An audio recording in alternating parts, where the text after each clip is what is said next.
high-performance organizations in 30 minutes, no big deal. Seems important to share where my experiences that I'll be talking to come from. So I spent 5 years in nonprofits and public service and 15 years at American Express and Google, and the last 4 years have been at Gusto. And over that time, let's say Amex was 150 years, Google was 9 years when I started, and Gusto was about 4 years old when I started. So sort of going from older to more and more startup land. Also have had the pleasure of having a partner and an amazing husband, Corby, and having a family with him of 2 kids and a dog. I promised my girls I would wear their bracelet and mention our dog. So there you go. But joking aside, I think families and company building and organizations, it's all tribes. It's all different kinds of tribes. And the ones that thrive have a lot in common. But it's really the 2 Gs, Gusto and Google, that probably are most relevant. So the time that I was at Google was 2007, so pre the 2008 recession. We had 5,000 employees and $14 billion in revenue. That felt startup to me relative to Amex, but I know we can joke about that. Over the time I was there, we had $64 billion in revenue and about as many employees. So big, big scale. Gusto is, how many people have heard about Gusto before? Okay, keep your hands up if you use Gusto. Amazing, I worship you. For those who don't, shameless plug, we are the best people platform for businesses that care about their people, including Humphrey Slocum. Gusto now serves 100,000 small businesses. We have 1,000 employees across 3 locations, San Francisco, Denver, and New York. And everything in the past 4 years has grown by more than 10x. Our customers, our employees, our revenue. And with that growth, there is something that I think is really deeply reflective of what creates high-performing teams. And it may not be the thing that you're thinking of. I think the foundation of high-performance teams is that they share 5 things. They have impact. Everyone knows what they're there to create, and they're excited by that. There is personal meaning. People create a personal connection with that impact.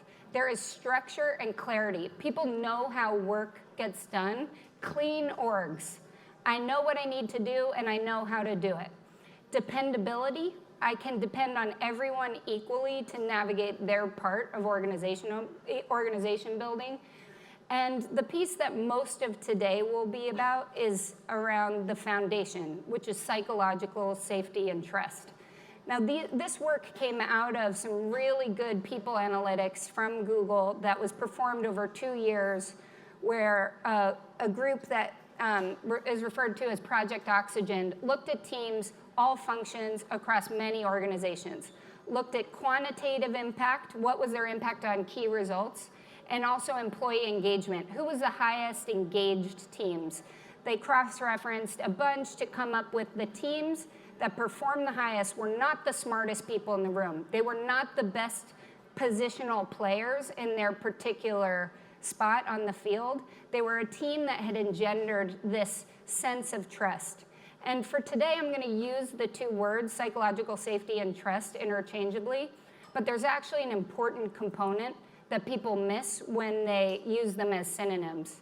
And that's that psychological safety is where people feel safe, welcome, and valued in equal measure. All people feel safe, welcome, and valued to express their opinion without fear of negative repercussion, and to take risks and challenge the status quo.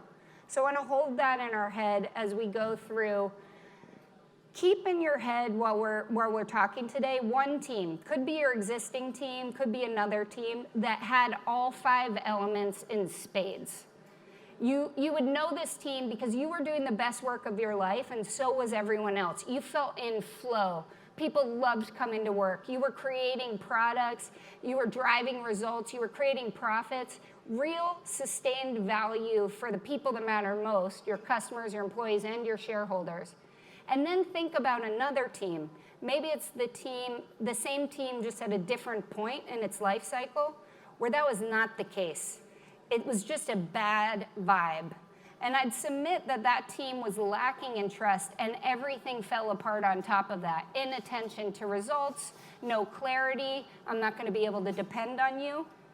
And now think about just in the past 12 months in your company, and in the next 12, how many teams will you be on? You'll be on your company team, your functional team, an agile cross-functional working group.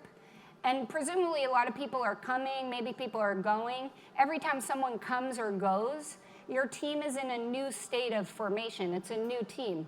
So you're trying to form and get to know each other, and then there's definitely always a storming period where you're working through each other's differences and it's kind of rough.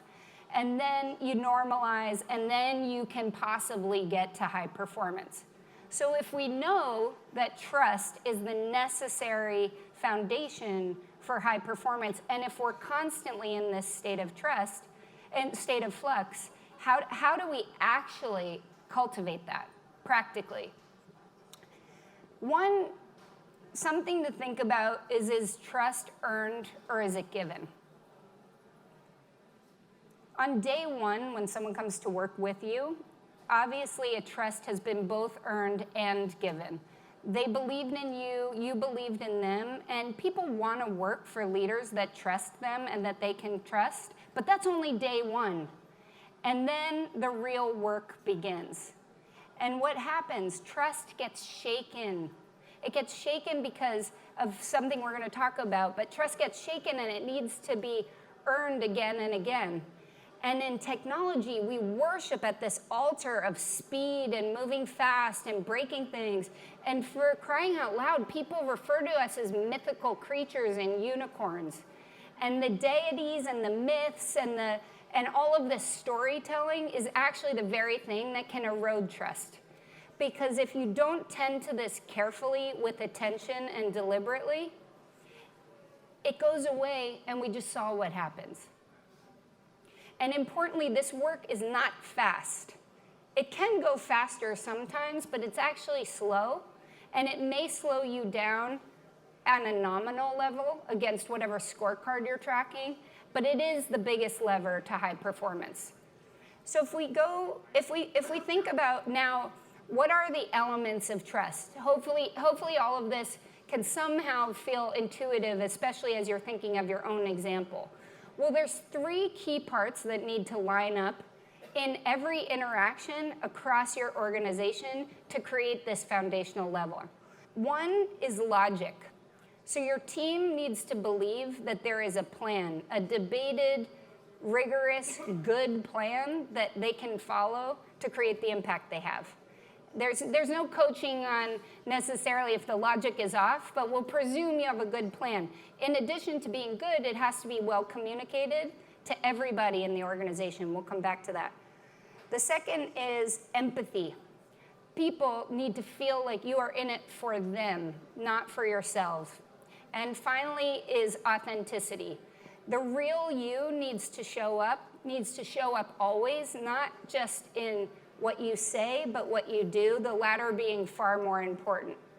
And when that wobbles, and Francis Fry, who had led strategy and leadership at an interesting time in Uber's history after Travis, the founder, got ousted and before Dara, the new CEO, came into play, she did this TED Talk on trust, which I encourage everybody to see, based on her observations of what she saw at Uber at the time. And she described wobbles against all of these things. And these wobbles are gaps between how one party projects and believes they're perceived and how another party is actually perceiving. So those wobbles across 3 dimensions, let's talk about each one. So logic, all of these are examples that I have lived or am living right now. So this is not meant to be preachy or pedantic, and we'll get to the playbook element after we establish a couple of these foundations. So logic, so we debate rigorously plans for a 3-year strike at Gusto. We do a 3-year, who are we selling to, what are we selling, how are we gonna find them, and how will we know if we win? So you come out with this plan at the end, and let's say you're feeling really good about it. That's great strategy, you're feeling good. But then you come to find that the service organization, the people that are on the phone with your customers every day, don't find the plan inspirational and are not connecting to it at all. That is a huge logic wobble that needs to be corrected. On empathy, so let's say you are going to correct this. You're a person who says you welcome challenges and feedback from all sides. So you create a team meeting with everybody that has been there for a long time in the service organization. And you come and you sit down and you say, give me feedback on the plan. And people start to engage. They start to really engage and tell you why the plan sucks. And you're saying, yeah, okay, tell me more. But you're kind of on your phone, or maybe you open your computer to take a Slack. You check the box, you showed up, you pretended you had empathy, but that's not what people are thinking. They're thinking, what you really wanted me to do was get on board. So that is an empathy wobble. And then the last one is authenticity. And this one I think gets misperceived. I'm going to give an example that hopefully resonates. You are a leader and you say you're passionate about diversity, putting it in quotes purposefully. You're passionate about diversity. And you hire an all-white male leadership team. And when you're interacting with the organization, talking about your passion and talking about it a lot outside the organization, the thought bubble that someone may not tell you, who's a person of color or women from any backgrounds, is it's not only not credible, it's actually really obnoxious to say that you have passion for diversity when the most visible and important move you could make as to how you surround yourself and whose voices are helping you are not diverse at all. And this isn't just a theoretical potential wobble. There is a ton of research, and from experience, maybe you all relate to this, that when you surround yourself with sameness, it's pernicious because you're not getting new and novel ideas. People often, with rare exception, will default to what is the best way to fit in with the majority and the way they speak and the way they talk, which is a common information effect. And common information does not allow you to seek out the next innovative product or service idea.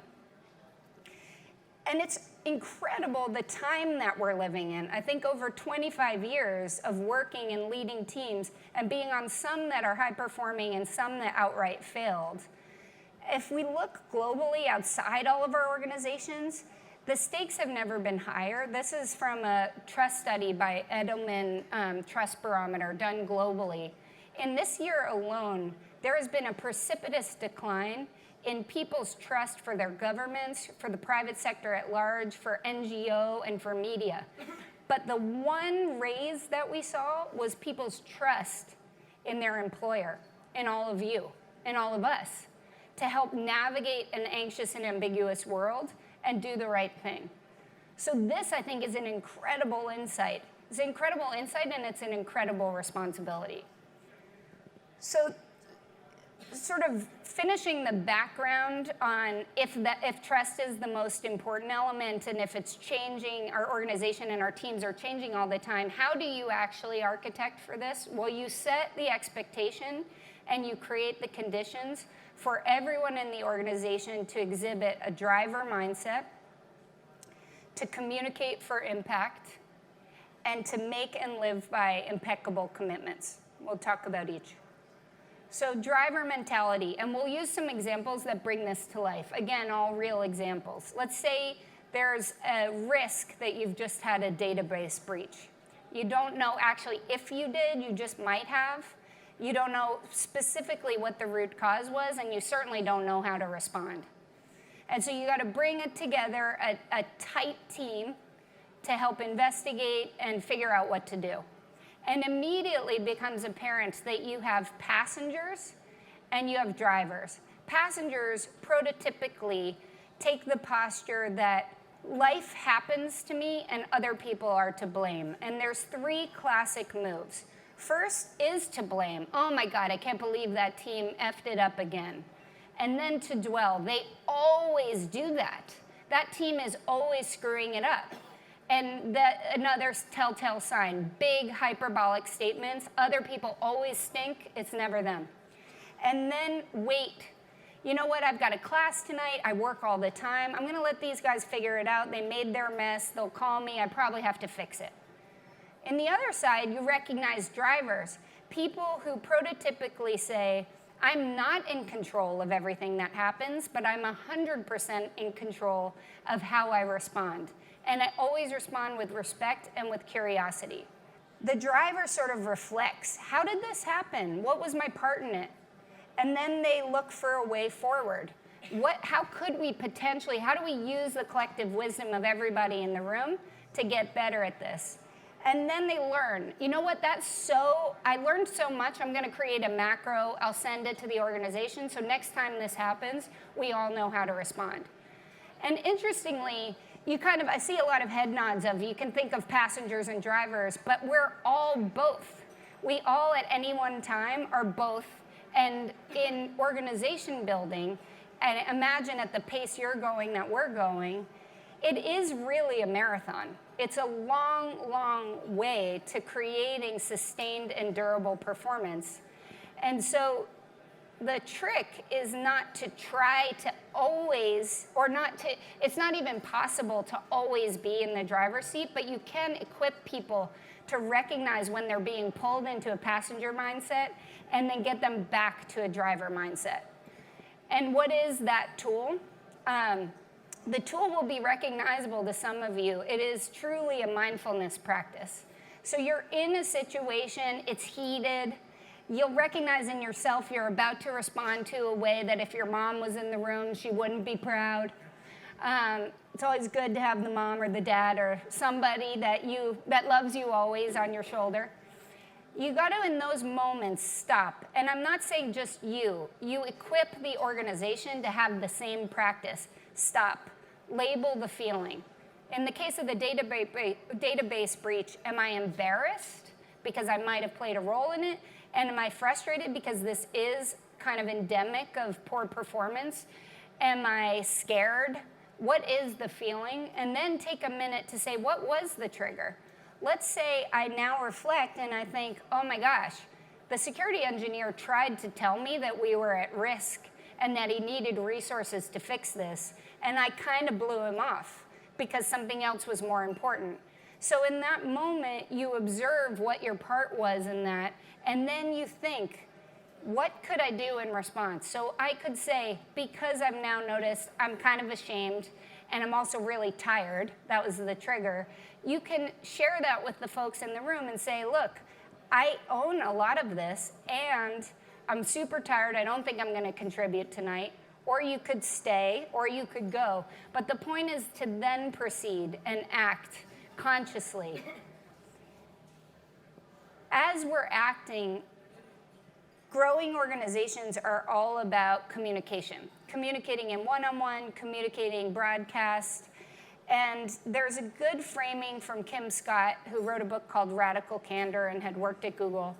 And she frames feedback along two dimensions. How do you challenge directly, x-axis, and challenge directly can also be interchanged with communicate crisply. And y-axis is while expressing deep care. And if we take an example we can all relate to, your fly is down, and we look at the 3 ways to not give feedback, I'll sort of place some of these in your head. One is the person who challenges directly but is super uncaring, and that guy is like calling up from you while you're on the stage, like, hey dude, your fly is down, obnoxious aggressor. Then you have somebody who does not care deeply, nor does she or he challenge directly. This is called manipulative insincerity. This person wants to be liked, has a fear of fitting in. They're definitely not telling you your fly is down. They might, and quite often, will tell lots of other people that your fly was down. And then you have the ruinous empath. And this one is super tricky and a trap that I see lots of startups falling into. This is the person that cares a lot, but is not super psyched about constructive conflict. Why does this happen a lot in startups? Because we often are working side by side, and then somebody becomes the boss of somebody else. So you were peers 5 seconds ago, and now someone has more positional authority. Or you're a founder and you've got to hire your first CMO or CFO or C anything, and you bring in somebody with a lot of experience playing that position, and you have a sense in both cases that maybe your former peer or this new C-level position is not performing, but you kind of think, well, they're trying hard, and I know they know more than me, and I'm just going to be silent. All three of these are so deleterious to the foundation of trust, because if we're growing so quickly, if we're changing, my job as title of COO at Gusto has in title only remained the same. Every 6 months, it's an entirely different job. The expectations are higher because we have more customers, the complexity gets bigger, our product set has expanded. So if people are not regularly giving feedback, positive and negative, then I'm not getting better, the organization that I'm empowering is not getting better. So this is really, really important. And so the way that we aspire, the quadrant we all want to be in, and by the way, this works in marriage too, is how do you care deeply, but really be crisp and challenge directly. And in this case, using the analogy, this is the person that would just quietly whisper, hey, your fly is down, at a moment you could address it. So hopefully just seeing this, you can recognize when you yourself have delivered feedback in one of these quadrants, or when you've been on the receiving end. In either case, again, it's easy to label, but how do you practically go back to your organizations and make it a reality? Equipping people with a common way to give feedback and making it part of your organization is a good way to do it. This is one that works for us. Some have probably heard of it. Situation, behavior, impact, and future. What do you want to see in the future? And I'll give you 2 examples to illustrate this. Again, both real. So you're in a meeting with a colleague, and they interrupt you, and you feel slighted by that. One way to give feedback is dwell on it for a while, and then finally, when you get the courage to say something, say, at one of our meetings a month or so ago, you interrupted me and others, and I gotta tell you, you do this a lot, and it's why people are leaving. Super scary to be on the receiving end of that feedback, because which meeting? Oh my God, I did? I'm so sorry. And I do it to others, and that's why people are leaving? Suddenly, I don't have trust that I've kind of lost trust in myself, let alone the person giving me the feedback. And now let's look at the same example that actually does it really well. So in our executive leadership meeting 2 days ago, recency matters, specificity matters. When I was giving summary thoughts at the end of the discussion, you cut me off using a hand gesture like this. That's really specific. I can bring that person back to the memory of that specific hand gesture. The impact was I felt disrespected, but more importantly, you set an example for everybody looking at us that it's okay to interrupt people in that way. And so in the future, can you let me finish my thoughts and then tell me afterwards if the content was off or I was going on too long, because I value your feedback. This is, you feel like somebody is in it for you, because they're not denying that they may have had a good point, like maybe I was going on really long, but they're just saying that's not the way that I want to receive it. And they're lodging it in with such care in saying it this way. Again, we're building trust. We've just built empathy and built that foundation further. So that's great. We can architect a driver mentality. We can have this awesome, radically candid culture. But organization building is a lot about coordination. Coordination of hundreds and thousands of decisions and plans, and rigorous discipline of coordination is what helps organizations go faster. And so this requires impeccable commitments. And impeccable commitments, often you focus on what the person receiving the request does, but it actually starts with really good requests. So I'm very guilty of musing I'll give you an example from yesterday. I'm in a one-on-one with a woman named Flavia, and she runs our health insurance advisory business. And I say, you know what, Flavia, I wonder if we can get new advisors who've just come to Gusto to be up and running, fully ramped faster than we are doing today, because that would really help the business. So I'd love for you to bring me thoughts back on that. And because we have this language in Gusto of impeccable commitments, she said, I don't know what I'm saying yes to, Lexi. What exactly are you asking? And so I had to reframe and think, what was I asking? Well, I think one of our biggest levers for end of year, where everyone is buying and needing payroll and health insurance, is making sure our advisors and advocates are fully trained and ready for the most complicated requests. So could we get the ramp time down by 50% in order to be ready to serve our customers while staying 100% compliant? She said, okay, that much more clear. I know what you're asking. I know when you need it by. I know why I should prioritize it. And if you've made the request a non-compounded question, then there really are only 5 acceptable answers. And I will challenge you to write these down and see how crisp people commit versus how vaguely they commit. So 5 answers. Yes, I commit. I'll do it by the date. I'll do it exactly what you're asking. No, I don't. I commit to respond, but I need to actually do some research on what has to come off my list, so I'll get back to you by a certain time. Or finally, I actually need some clarification on what you're asking. Or the last one being, I counteroffer. I actually can't do that, but I think I understand the spirit of what you're asking, and so therefore, how about this? 5 ways. The unacceptable ways that happen all the time, yeah, totally, I will do the best I can.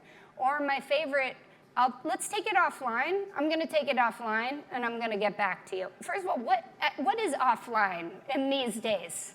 Like, we're always on the fucking line. And then finally, let me see what I can do.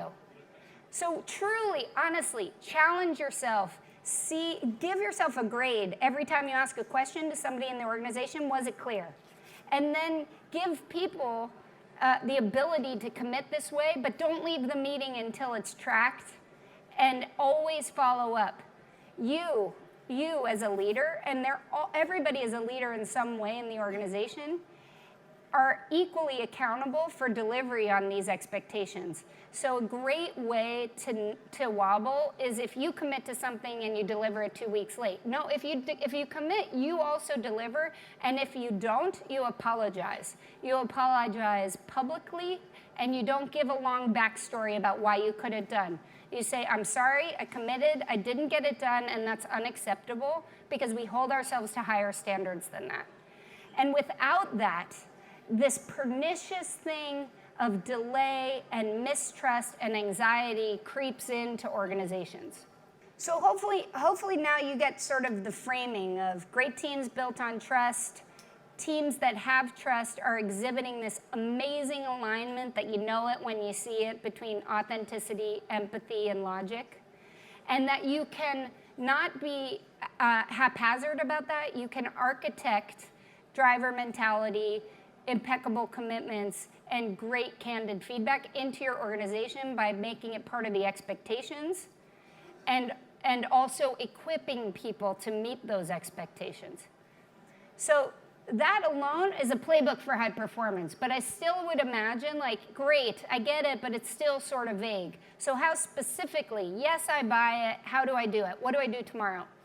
One is clarify what your expectations are for everybody in the organization, and if you're in an organization, wouldn't necessarily be the one to write it down.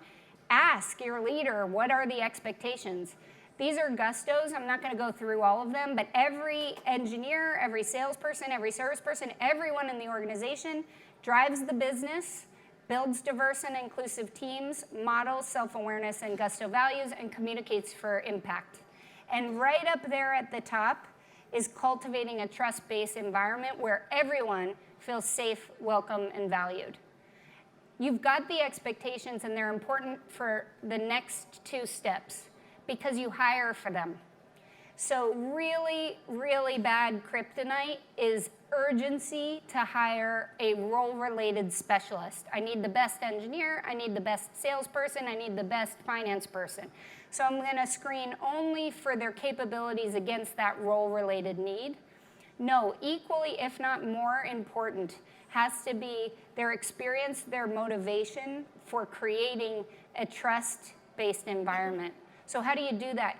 Once you clarify your expectations, you really set up a good, tight interview process with questions that you can calibrate equitably on.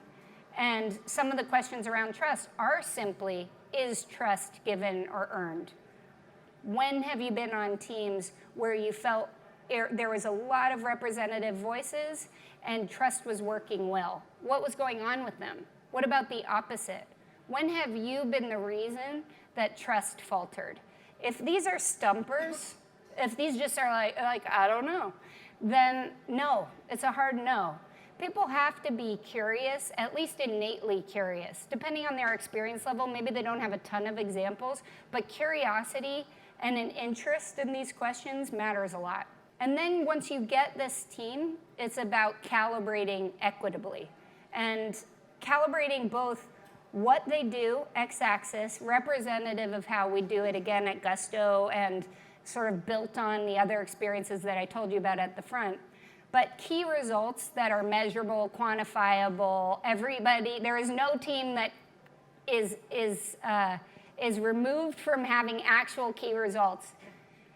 But also how they're doing against the attributes and expectations that you set up front.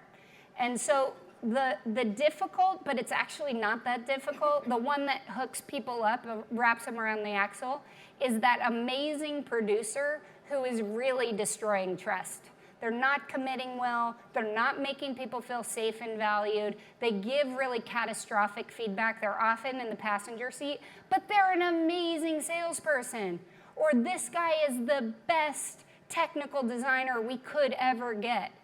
That person deserves to be coached. You brought them in, so you should be able to write down a coaching plan, explain what your expectations are, and give a very short time period in which you are checking in to make sure that person is getting better. But at the end of that time period, if it has not gotten remarkably better, the person needs to go.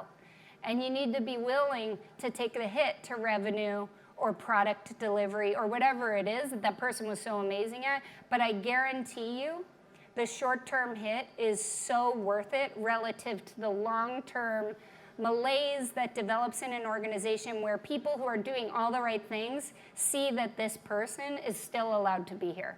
And may we all be blessed with Beyonce, my patron saint, who is both amazing at what she or he delivers and is doing all the right things as it relates to the expectations of the organization. For that person, praise them in public, reward them well, and make sure that they get exposure to others so folks know what good looks like in this regard. I love this topic. I'm probably jumping out my seat a little bit. I do think we could have had a talk on how to create great strategy or any element of the 5 elements of trust, but ultimately, given the backdrop we're living in, how important it is for us to create organizations that people can rely on to feel safe, welcome, and valued. I think that creates not only great performance for all of us, but does a great service to the rest of the world. So thank you so much for coming. Great to be here.